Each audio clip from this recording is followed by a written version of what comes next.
अस्सलामुअलैकुम friends, channel teach me technically में खुशामदीद। मैं मोहम्मद ज़ैन अंजुम पाकिस्तान के शहर लाहौर से आज इस वीडियो को रिकॉर्ड कर रहा हूँ। और आज के इस वीडियो के अंदर हम क्या करेंगे? आज के इस वीडियो के अंदर हम ये देखेंगे कि किस तरह से हम अपने फंक्शंस के अंदर पॉइंटर को पास कर सकते हैं और उसको किस तरह से यूज़ कर सकते हैं। सो चलते हैं हम अपने विजुअल स्टूडियो के अंदर।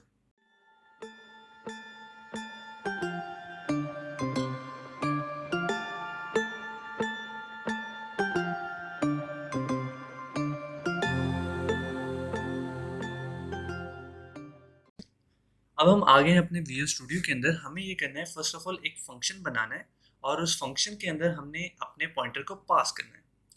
पॉइंटर को पास करने के बाद हमें उस पर एक कैलकुलेशंस परफॉर्म करनी है और कैलकुलेशंस परफॉर्म करने के बाद हम जो भी कैलकुलेशन का रिजल्ट होगा उसको रिटर्न कर देंगे। ठीक है। सो यहाँ पर आज के इस वीडियो के अंदर हमारा मेजर जो फोकस है वो इस चीज़ पे है कि हम किस तरह से अपने फंक्शन के अंदर पॉइंटर को पास कर सकते हैं और उसको एक्सेस कर सकते हैं। ठीक है। सो फर्स्ट ऑफ ऑल हम ये करते हैं कि हम अपने मेन के अंदर एक अरे बनाते हैं। ठीक है। और हम लिखते हैं इंट ARR और उसका साइज रख लेते हैं फॉर एग्जांपल 10। ठीक है। ये हमारे पास एक अरे आ गई। अब हम क्या करते हैं, हम ये करते हैं कि एक फॉर लूप लगाते हैं। For int i is equal to 0, i less than 10, i plus plus. ठीक है। ये हमारे पास फॉर लूप लग गई और ये 10 दफ़ा चलेगी। इसके अंदर हम ये करते हैं कि हम यूज़र से इनपुट लेते हैं 10 डिफरेंट वैल्यूज़। ठीक है। सो लिखते हैं सी आउट एंटर अ नंबर। ठीक है। उसके बाद हम ये करते हैं कि ये आउटपुट करवा दिया हमने और आउटपुट करवाने के बाद हम सी इन करते हैं, यूज़र से इनपुट लेते हैं और इनपुट लेने के लिए हम क्या लिखते हैं ARR आई। ठीक है। सो इससे क्या होगा कि फर्स्ट ऑफ ऑल हमने एक अरे बना ली 10 साइज़ की और उसके बाद हमने एक फॉर लूप लिखी और फॉर लूप चलेगी 10 दफ़ा। इस फॉर लूप के अंदर हमने लिख दिया कि आप नंबर एंटर करें, यूज़र को प्रिंट करवा दिया और जो नंबर यूज़र एंटर करेगा उसकी वैल्यू को हमने सेव करवा दिया कहाँ पर, ARR की ith पोजीशन पर। ठीक है। सो इसका मतलब क्या है? इसका मतलब ये है कि अगर फर्स्ट टाइम यूज़र एंटर कर रहा है, नंबर एंटर करेगा फर्स्ट नंबर, तो वो जाकर सेव हो जाएगा ARR की 0th इंडेक्स पे, अगली दफ़ा 1 इंडेक्स पे, 2 इंडेक्स पे और इस तरह 9th इंडेक्स तक हम ARR के अंदर वैल्यूज़ को सेव करवाएंगे। ठीक है। उसके बाद हम क्या कहते हैं, हम ये चाहते हैं फॉर एग्जांपल कि हमने जो वैल्यूज़ एंटर करवाई हैं हम इसका एवरेज कैलकुलेट करें कि आखिर इसका एवरेज क्या है, जो यूज़र ने एंटर किए हैं नंबर, इनका एवरेज फाइंड करना है। ठीक है। सो उसके लिए हम यहाँ पर एक फंक्शन लिखते हैं और फंक्शन लिखने के लिए हम फर्स्ट ऑफ ऑल लिखते हैं इंट और फंक्शन का नाम रख लेते हैं एवरेज। ठीक है। और यहाँ पर हमें लेनी है इनपुट्स और ये हमारे आ गई कर्ली ब्रैकेट्स। हमने यहाँ पर इंट इस वजह से लिखा है क्योंकि हम इस एवरेज के फंक्शन के अंदर से जो एवरेज कैलकुलेट होगा वो एक इंटीजर होगा, हम उसको यहाँ से रिटर्न कर देंगे। ठीक है। सो ये हमारे पास आ गई रिटर्न डेटा टाइप। उसके बाद हमारा आ गया फंक्शन का नाम और फंक्शन के नाम के अंदर अब हमें लेने हैं पैरामीटर्स। ठीक है। अब हम क्या कहते हैं, क्योंकि हम ये चाह रहे थे कि आज के इस वीडियो के अंदर हम ये देखेंगे किस तरह से हम पॉइंटर को पास कर सकते हैं अपने किसी फंक्शन के अंदर। सो हम उसके लिए ये कहते हैं, बनाते हैं अपने पास एक पॉइंटर। सो इंट स्टैटिक ptr और उसको पॉइंट करवा देते हैं अपनी अरे पे। ठीक है। सो एक्चुअल में क्या हो रहा है, अब जो हमारा पॉइंटर है वो पॉइंट कर रहा है अरे पर। ठीक है। और इस फंक्शन के अंदर हम पॉइंटर को पास करेंगे। ठीक है। सो उसके लिए हम लिखते हैं इंट स्टैटिक। ये हमारे पास आगे है कि हम क्या पैरामीटर लेने वाले हैं और उस पैरामीटर का नाम क्या है, मतलब जो हम पैरामीटर भेज रहे हैं उसको किसी नाम से हमने बुलाना है ना, सो उसका नाम। ठीक है। फॉर एग्जांपल मैं उसका नाम यहाँ पर ptr ही लिख लेता हूँ। अब ये क्या हुआ कि मैंने अपने एवरेज के फंक्शन के अंदर एक पैरामीटर भेज रहा हूँ और वो पैरामीटर क्या है, इंट स्टैटिक हमें बता रहा है कि वो पैरामीटर एक्चुअल में कोई पॉइंटर है और उस पॉइंटर का क्या नाम है, उस पॉइंटर का नाम है ptr। ठीक है।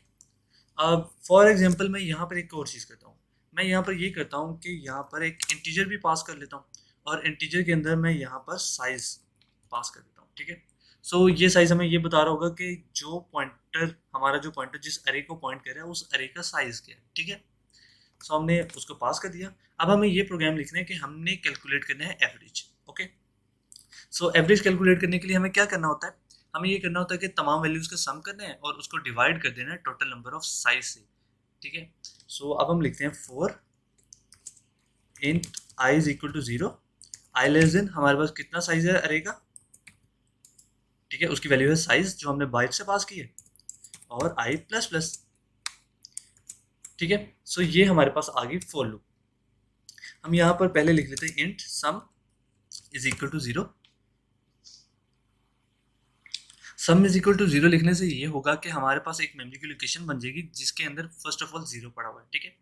अब हम क्या करने वाले हैं, हम ये करना चाहते हैं कि हमारे पास जो भी अरे के अंदर वैल्यू पड़ी हुई है उसकी वैल्यू को एक्सेस करें, और उसकी वैल्यू को एक्सेस करके उसको ऐड कर दें सम के अंदर, ठीक है।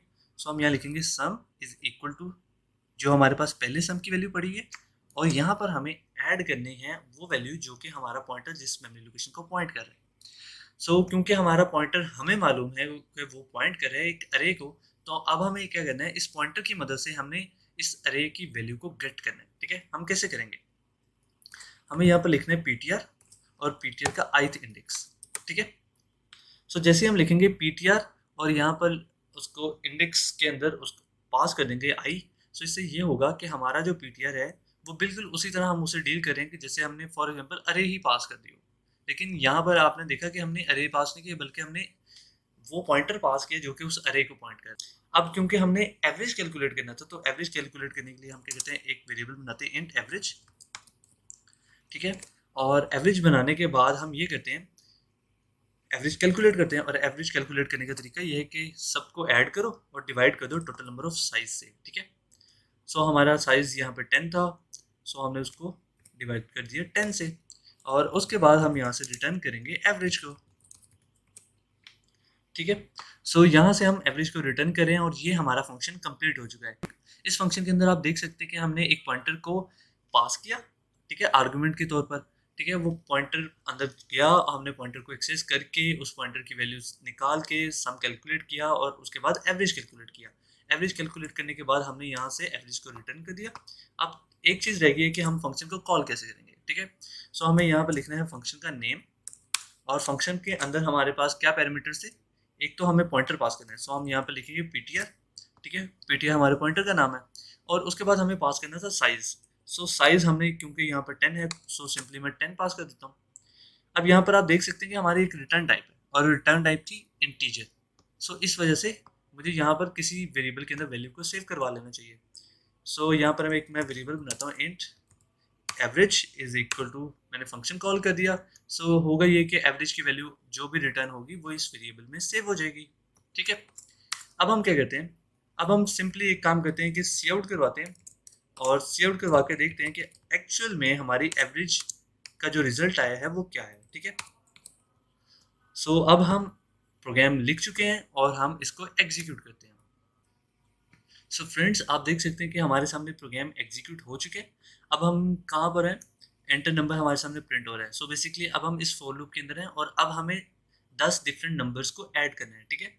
सो फर्स्ट ऑफ ऑल मैं एंटर करता हूँ 1, देन 2, 3, 4, 5, 6, 7, 8 और 9। 9 के बाद मैं एंटर करता हूँ 10। सो जैसे ही मैंने 10 एंटर किया तो उसके बाद क्या हुआ कि मेरे पास आउटपुट आ गया, एवरेज है 5। सो आप इसका कैलकुलेटर से करें, इन सब नंबर्स को ऐड करें और डिवाइड करें 10 से, तो आप देख सकते हैं कि आपका एवरेज जो आएगा वो आएगा 5, और हमारे सामने जो आउटपुट आया वो भी आया है 5। इसका मतलब है हमारा आउटपुट बिल्कुल ठीक है, ठीक है। सो फ्रेंड्स, आपने देखा कि आज के हमने प्रोग्राम के अंदर क्या किया। आज के प्रोग्राम के अंदर हमने फर्स्ट ऑफ ऑल एक अरे बनाई, उस अरे के अंदर कुछ वैल्यूज गेट की, हमने अपने एक पॉइंटर बनाया और उस पॉइंटर को पॉइंट करवा दिया अरे पर। आज के वीडियो के अंदर हमने ये देखा कि किस तरह से हम एक फंक्शन बनाते हैं, और फंक्शन के अंदर हम पास कर सकते हैं किसी पॉइंटर को। हमने उस पॉइंटर को पास किया इंट स्टैटिक ptr को, उसके बाद उस पॉइंटर को एक्सेस करके उसकी वैल्यूज एक्सेस की, और वैल्यूज एक्सेस करके हमने अपनी कैलकुलेशन परफॉर्म की। कैलकुलेशन परफॉर्म करने के बाद हमने क्या किया कि रिजल्ट कंप्यूट किया, और रिजल्ट कंप्यूट करके उसको रिटर्न करवा दिया। जैसे हमने रिजल्ट को कंप्यूट करके रिटर्न करवाया तो हमारे सामने रिजल्ट यहाँ पर आ गया, क्योंकि हमने फंक्शन को यहाँ से कॉल किया था। उसके बाद हमने ये किया कि एवरेज को प्रिंट करवाया, और एवरेज को प्रिंट करवा के देख लिया कि हमारा रिजल्ट जो है वो कंप्यूट हो चुके हैं, और हमने अपने पॉइंटर को फंक्शन के अंदर पास किया था, उस पर कैलकुलेशंस परफॉर्म की थी और अपना रिजल्ट रिटर्न किया था। सो फ्रेंड्स, मुझे उम्मीद है आपको आज का लेक्चर समझ आया होगा। मजीद वीडियोस के लिए चैनल टीच मी टेक्निकली को सब्सक्राइब करें वीडियो को लाइक करें और अगर आपका कोई भी क्वेश्चन है तो कमेंट बॉक्स में कमेंट लाजमी करें। Thanks for watching friends.